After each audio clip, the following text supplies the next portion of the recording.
यहाँ पे मेरे पिछले समय को इसलिए याद किया। गौर करने वाली बात यह है कि जो आम आदमी जो बिना इस तरीके से आता है तो बहुत पुरानी पार्टी को उखाड़ फेंक देता है। अगर वो देखा जाए तो आज तक कांग्रेस अपने जो भी पैरेलल नैरेटिव खड़ा कर नहीं पाई। तो गौर करने वाली बात यह है कि पप्पू कहा जाता है। अगर देखा जाए तो मैं समझता हूँ काफी हद तक राजनीति के संदर्भ में काफी लोग पप्पू हैं। अगर देखा जाए तो उनके सिर्फ कांग्रेस के जो आज के राजकुमार है उनको हर समय जो है मोदी के सामने ला करके उनको बेइज्जती किया जाता है। लेकिन मैं समझता हूँ कि काफी हद तक दूसरे जो भी एक डायनेस्ट हुए हैं वो सभी इस तरीके से जो है अपने आप को वैकल्पिक राजनीति में खड़ा कर नहीं पाए। कुछ उदाहरण मैं दे सकता हूँ, जैसे कि जो अखिलेश हो या आज के समय पे जो है तेजस्वी यादव हो। हालांकि तेजस्वी यादव सक्सेसफुल इसलिए हुए है कि बार बार यहाँ पे पेंडुलम की तरह जो है नीतीश कुमार इधर से उधर उधर से इधर जाते थे, तो इसलिए जो है इनके भी जनाधार बढ़ गया जो है राजद की। तो काफी हद तक वो मेहनत नहीं की है तेजस्वी यादव ने। सिर्फ अपने पिताजी के जो विरासत थी उनको मिल गया। और यहाँ पे जो है अखिलेश ने तो विरासत तो छीन लिया उनके पिताजी से। अगर देखा जाए तो काफी ऐसे जो पप्पू है, अगर इसको मैं एक्स्ट्रापोलेट करके पिछले जमाने में देखने की कोशिश करूं, काफी ऐसे अय्याश राजकुमार होते थे जो है अंग्रेज के टाइम पे। तो इसी कारण से ही जो भी एक उनकी राज शासन थी वो धीरे धीरे कमजोर पड़ता चला गया। और जो है मैं 1857 में मैं याद करने की कोशिश कर रहा हूँ। एक किरदार है जैसे कि बहादुर शाह जफर।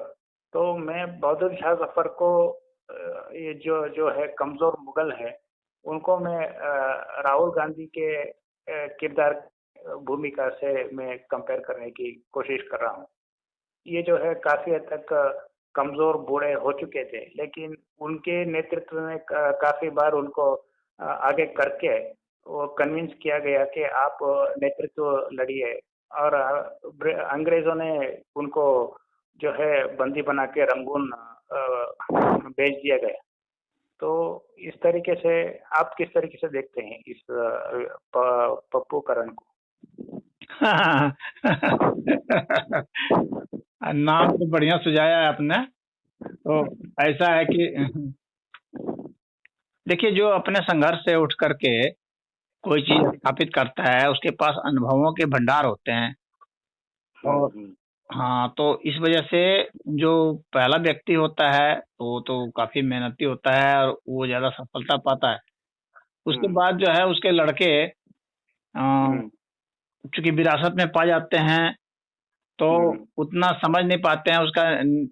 सबसे जो जमीनी स्तर के जो नेता लोग हैं और उनसे भी उनका संपर्क टूट जाता है। खाली ऊपर वाले जो नेता होते हैं कोटरी वाले, तो उनसे संपर्क रह जाता है और आम जनता से संपर्क बहुत कम रह जाता है। खाली गए, भाषण दिए, चल दिए। हाँ, तो उनके और जो स्थापित करता है वो तो उनके घर जा जा करके खाता है, बैठता है, उठता है, उसके दुख सुख में जाता रहता है। तो उसका बहुत होल्ड रहता है, उसकी पकड़ रहती है, व्यक्तिगत संबंध रहते हैं। ये लोग व्यक्तिगत संबंध नहीं बना पाते हैं, ये लोग बड़े बड़े लोगों से खाली बनाते रहते हैं। तो जो इनका आधार होता है उससे छूट जाते हैं। तो एक कारण तो ये होता है। दूसरा कारण जो है शिक्षा भी है। शिक्षा जो है वो बहुत बड़ा कारण। शिक्षा अगर सही है तब तो उस व्यक्ति की भाषा भी सही होती है, उसकी अपनी बुद्धि होती है। खाली सलाहकार की बुद्धि से वो नहीं चलता है, वह अपनी बुद्धि से चलता है। देखता है कि कहाँ पर यहाँ पर कहना कितना उचित है, कितना अनुचित है, हमको कौन सा डाटा पेश करना चाहिए। जो डाटा मैंने पेश किया था 10 दिन पहले वही डाटा आज भी दे रहा हूँ कि नहीं दे रहा हूँ, कि आज मेरा कुछ और है, कल कुछ और था, परसों कुछ और होगा।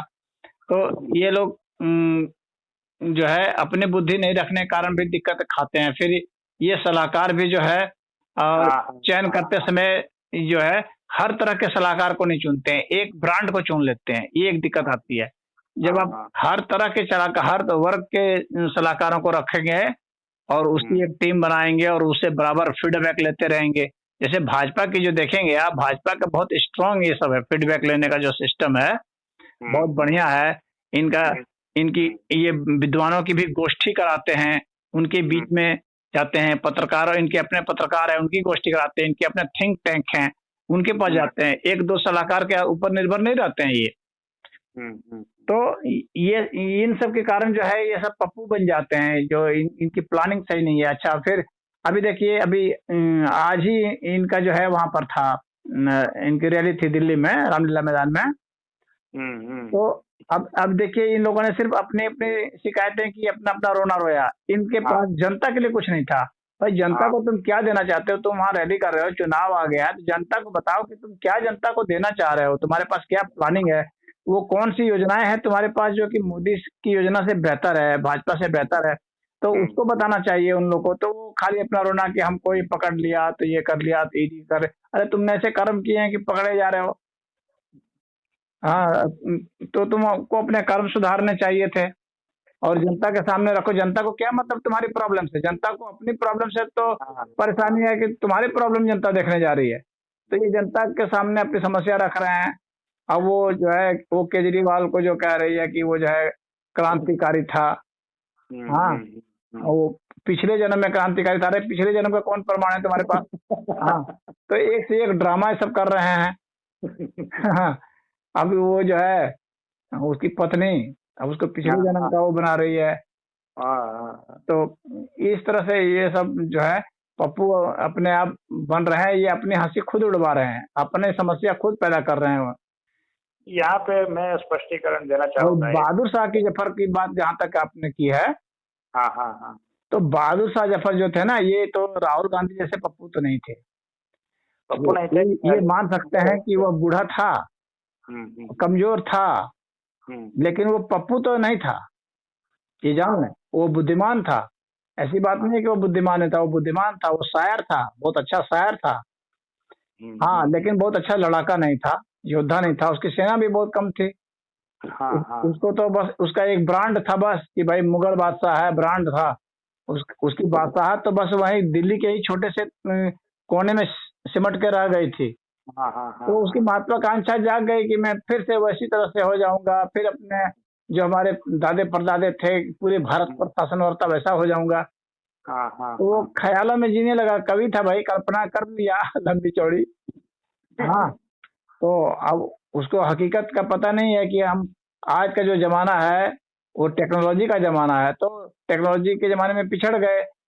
अब तलवार से युद्ध कर रहे हैं और छोटे मोटे हथियार से कर रहे हैं। तो जो अंग्रेज हैं उनके पास बढ़िया बढ़िया हथियार थे, उनके पास संगठन था, उनके पास धन था, तो रात दिन में मेहनत कर रहे थे। ये तो गुलाब का फूल लेकर के और गद्दी पर बैठ करके और जो है डांस देखते थे और इसके बाद शायरी करते थे। तो ये क्या लड़ेंगे उससे? हाँ, तो इसके कारण हो गए। तो ये अलग ढंग से वो थे, लेकिन कम से कम इंटेलिजेंस के मामले में तो उतना कमजोर नहीं था जितना ये लोग हैं। एक और दो स्पष्टीकरण देना चाहूंगा इसी के मुद्दे में। एक और चीज याद आया, काफी लोग ये कहते हैं कि मुगलों ने जो है जो साइंस को क्यों आगे नहीं बढ़ाया, क्योंकि काफी हद तक जब यूरोप में जब इस तरीके से रिनाइजेंस हुआ, जो भी हुआ, तो कहा जाता है कि जो भी एक अरबिक ट्रांसलेशन है उसके बदौलत ही यूरोप को काफी हद तक ज्ञान मिला। तो इस्लाम ने उसका लाभ क्यों नहीं उठाया? इसका एक पहलू ये आता है कि जब जो है औरंगजेब हो, उस तरीके से काफी लोग हो, उनको पर्शिया और काफी देश से संपर्क तो था ही, लेकिन यहाँ पे इस्लाम में जो साइंस है उनको हराम माना गया है। तो उनको जादूगरी या उस तरीके से श्रेणी में साइंस को रखा जाता है। तो इसी कारण बदौलत उन्होंने काफी हद तक साइंस को आगे नहीं बढ़ाया और हथियार के जो टेक्नोलॉजी है यूरोप से वो इंपोर्ट करके भारत में विकसित कर सकते थे अगर देखा जाए तो, उन्होंने नहीं किया उस तरीके से, क्योंकि साइंस तो इनके आसमानी किताब से हिसाब से तो हराम है, तो इसलिए उन्होंने काफी हद तक आगे नहीं बढ़ाया।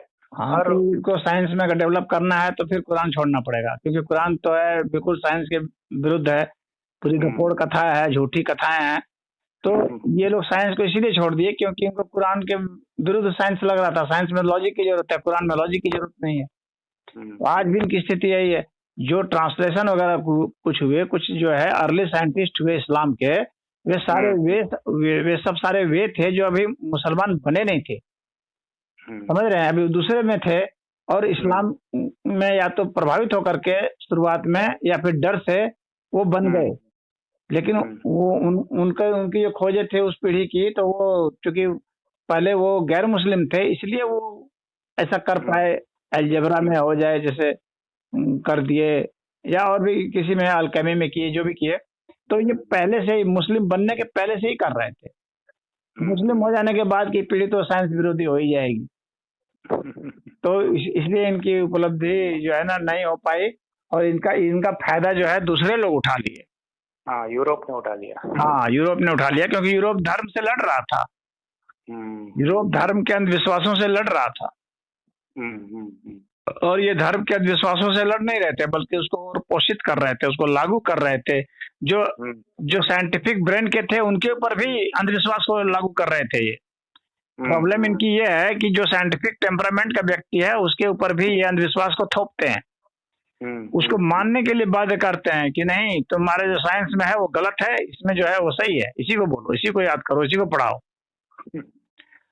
तो दूसरी स्पष्टीकरण मैं ये देना चाहूंगा, काफी लोग जो है विरोधाभास, आपने जो है अखिलेश यादव तेजस्वी यादव को ये जो है पप्पू क्यों कहा, या महत्वपूर्ण ये है कि यहाँ पे हाल ही के घटनावली को मैं याद करके इसको जोड़ने की कोशिश ये कर रहा हूँ कि एमपी जो है मेंबर ऑफ पार्लियामेंट बनाने के लिए उन्होंने जो भी कैंडिडेट उतारे थे उसके विरुद्ध ही जो है काफी लोग ने क्रॉस वोटिंग कर लिया। हालत ये आई कि उनकी जो विप है, चीफ विप है, वो उन्होंने दल बदल करके भाजपा के अंदर चले गए। तो यहाँ पे राजनीतिक समझ है जो है अखिलेश यादव की, वहाँ पर प्रश्न चिन्ह उठता है। क्या इनको मालूम नहीं था कि ये जो है भाजपा के संपर्क में थे? और दूसरी यही हालत जो है क्रॉस वोटिंग तेजस्वी यादव के साथ भी हुआ। जैसे इन्होंने आनंद मोहन के जो बेटे हैं, चेतन आनंद है शायद, उनके नाम ये नहीं जानता, वो उनके आनंद मोहन है, आनंद मोहन ना, हाँ, आनंद मोहन के बेटे हैं, उनको राजद की तरफ से टिकट दिया गया था, उन्होंने पाला बदल लिया। और काफी उस तरीके से जो है दूसरी बार जब शायद ये हुआ, उनको मौका मिला, वो भी जो एमपी इलेक्शन में फिर से डिफेक्ट हो गए, काफी राजद की तरफ से भाजपा की क्रॉस वोटिंग कर लिए। तो इनको इस तरीके से खबर क्यों नहीं मिलती कि उनके कुछ सांसद जो है भाजपा के संपर्क में थे? उस तरीके से राजनीतिक समझ जो है उन्होंने शायद नहीं किया। काफी कारण हो सकते हैं, मैं इसके लिए पप्पू नहीं कह रहा हूँ, काफी और भी चीजें हैं। उसके लिए जो भी आज के समय में वो विपक्ष की भूमिका निभा रहे हैं, काफी हद तक जो है एक तरीके से वो ट्रैक्शन नहीं मिल पा रहा है लोगों के तरफ से। तो नई पीढ़ी को इन लोग पुराने जमाने के हिसाब से राजनीति कर रहे हैं, जो इनके बाप दादे करते थे उस हिसाब से राजनीति कर रहे हैं। आज भी इनकी गाड़ी, इनकी सुई वहीं अटकी हुई है जाति पर। जाति से आगे कुछ ना सोच पाते हैं ये। अरे भाई, जब तुम जमाना बदल रहा है, जमाने के हिसाब से अपने मुद्दे भी बदलो, कुछ नए मुद्दे लाते रहो, कुछ आकर्षण बने लोगों को। तो इनके पास कुछ नहीं, वही दे के वही जाति की सेटिंग है कि हम उस जाति को टिकट दे देंगे तो उस जाति का कॉम्बिनेशन जुट जाएगा। बस इतना ही बार सोच पाते हैं ये। इनके बाप दादा भी वही सोचते थे और ये भी आज वही सोच रहे हैं। इसीलिए जो है पप्पू बन चुके हैं, और कोई बात नहीं है इनके पप्पू होने का। ये नई चीज खोजते ही नहीं है कि कुछ राजनीति में कुछ नए प्रयोग किए जाएं। इनका प्रयोग भी जो होता है ना, वो जाति का ही होता है, बस कि इस जाति के साथ जो है, इस पार्टी के साथ हम गठबंधन कर लेंगे तो इस जाति के लोग जुड़ जाएंगे। यानी ले दे के इनके दिमाग में सिर्फ जातियां हैं। और कुछ नहीं है। भारत कैसे आर्थिक शक्ति बन सकता है, लड़कों को रोजगार कैसे मिल सकता है, शिक्षा कैसे बेहतर हो सकती है, हाँ, तो उस विषय में नहीं सोचेंगे। यहाँ की संस्कृति कैसे विकसित हो सकती है, कुछ योजना ही नहीं बनाते हैं, कुछ इनके पास प्लानिंग ही नहीं है इस तरह की। सिर्फ अपने गद्दी कैसे बचा लें और अपने को जेल जाने से कैसे बचा लें, बस इसी स्कीम पर काम करते हैं। यहाँ पे दूसरी नाम ये भी आती है कि जैसे कि उद्धव ठाकरे, आप इमेजिन करके देखिए, अगर उनके जो पिताजी आज जीवित होते, शायद इनकी पार्टी जो है भाजपा इस तरीके से दो फाड़ करती, तो क्या वो बच पाते भाजपा? आप सोचिए उस टाइम पे इसके पिताजी जीवित होते तो पहले से उसको 2 डंडा मारते उद्धव ठाकरे को। अरे बेवड़ा, तू ये कौन सा ड्रामा कर रहा है? मैं भाजपा की हिम्मत की बात कर रहा हूँ। अगर ये दो फाड़ करने की कोशिश करते शिवसेना को, तो क्या रिएक्शन होता? शिवसेना दो फाड़ होती ही क्यों? अगर उद्धव ठाकरे अगर नहीं चाहता तो नहीं होता। उद्धव ठाकरे ने दो फाड़ कराया है। ये उद्धव ठाकरे ने कराया है, वो शिंदे ने नहीं कराया है। ये उद्धव ठाकरे ने ऐसी स्थिति पैदा कर दी कि शिंदे को बनाना पड़ गया। यहाँ पे कहा जाता है कि उन्होंने विधायक को नहीं मिलने के समय नहीं दिया। काफी ऐसे आरोप लगाए जाते हैं कि कुछ विधायक ये थे कि इन्होंने हिंदुत्व छोड़ दिया, इसलिए हम हाँ जो मूल सिद्धांत है जिसके आधार पर आप बने हैं, तो अगर आप उसी को छोड़ देंगे तो फिर आपकी पार्टी की वो पहचान ही नहीं रह जाएगी, फिर वो वोटर नहीं रह जाएंगे, फिर आपको नए वोटर तलाशने होंगे। आपने जब अपने सिद्धांत बदल लिए तो हाँ। तो दूसरी बात यह भी है कि मान लीजिए इन्होंने हिंदुत्व राह पकड़ लिया, पहले से ही एक और पार्टी हिंदुत्व कर रही है, तो ये अभी टीम नहीं हो जाएंगे? इनके हिसाब से देखा जाए तो कुछ और भी करना पड़ेगा ना, अगर देखा जाए तो आज के वर्तमान समय में। नहीं, ये नहीं बात है। हिंदुत्व तो जो है ना, बीजेपी का मुद्दा ही नहीं है। बीजेपी का तो राष्ट्रवाद का मुद्दा था, और ये जो थे, इनका हिंदुत्व का मुद्दा था नंबर 1 पर, शिवसेना का। और इनकी पार्टी का भी नाम देख लीजिए, हिंदू वाला नाम था, शिवसेना। और इनका जो है राष्ट्रवाद जो है वो सेकंड पोजीशन पर था। फर्स्ट पोजीशन पर तो इनका अपना प्रांतवाद था, मराठा वाला सिस्टम था इनका, महाराष्ट्र वाला। हाँ, और दूसरे नाम पर था इनका जो है हिंदुत्व वाला, और तीसरे नाम पर था इनका राष्ट्रवाद का। बीजेपी का पहला था राष्ट्रवाद का। हाँ, तो उनका वो पहला था, और उसके बाद सेकंड पोजीशन पर तो इनका हिंदुत्व का था बीजेपी को। अब ये शिवसेना को ये करना चाहिए था कि हिंदुत्व वाला मुद्दा को बढ़ाते चले जाते और महाराष्ट्र वाला मुद्दा जो है ना उसको घटाते चले जाते, तब फैल सकते थे। हाँ, और बीजेपी से ज्यादा स्ट्रांगली बीजेपी, क्योंकि उतना मुखर होकर के हिंदुओं का साथ नहीं दे रही थी, तो शिवसेना जो है उसको बहुत मुखर होकर के हर जगह वो करना चाहिए था। तो वैसा वो करते अगर, तो हो सकता है कि बीजेपी के बराबर की पार्टी होती हो, या उसको रिप्लेस भी कर सकते थे। सवाल यह है कि जब नरेंद्र मोदी की लहर आई, तो यहाँ पे जो भी चुनाव लड़े जाते हैं वो इन्हीं के चेहरे पे लड़े जाते हैं। तो जब इनके चेहरे पे लड़े जा रहे हैं, नरेंद्र मोदी के चेहरे, तो यहाँ पे हावी नहीं होगा नरेंद्र मोदी? शायद इसी कारण से उन्होंने लाइन बदल लिया हो सेक्युलरिज्म के लिए। तो ये भी एक हो सकता है कि नहीं? हाँ, तो नरेंद्र मोदी, अरे भाई तुम जीत तो रहे थे ना, चाहे नरेंद्र मोदी के चेहरा से जीतो, चाहे अपना शिवसेना का बाघ दिखा करके जीतो। तुम वो सीट मिल रही थी, सीट निकल रही थी तुम्हारी। हाँ, उसकी मतलब उसको ये भी तो सोचना चाहिए था कि नरेंद्र मोदी का चेहरा अगर हट जाएगा, बीजेपी से हम हट जाएंगे, तो फिर हमारे वोटर सपोर्टर कहाँ जाएंगे भाई? वे हमको फिर कैसे देंगे वोट? हाँ, ये तो सोचना चाहिए था उसको। तो इस विषय पर सोचा ही नहीं। वो सोचा कि हम जिधर हाँक देंगे उधर लोग चलने लगेंगे। तो लोग इतना पागल थोड़ी हुए हैं, तुम्हारे मुद्दे की वजह से तुम्हारे पार्टी के साथ सटे थे लोग। जब तुमने मुद्दा छोड़ दिया, तुम्हारे पार्टी को लोग छोड़ देंगे। ये सोचा कि लोग बंधुआ मजदूर हैं। अक्सर इन नेताओं को ये गलत फहमी हो जाती है कि जो हमारे वोटर सपोर्टर हैं वो हमारे बंधुआ हो गए। अब हम जिधर भी चले जाएंगे, जो भी कर देंगे, लोग सपोर्ट देंगे। केजरीवाल यही सोच रहा था ना। हाँ। कि अब तो मेरे लोग बंधुआ मजदूर हो गए, अब तो ये कुछ भी कर दें तो लाखों लोगों की भीड़ आ जाएगी। तब इनको समझ में आ गया कि लाखों लोग क्या, वो 100 लोग भी जुटाना मुश्किल हो गया।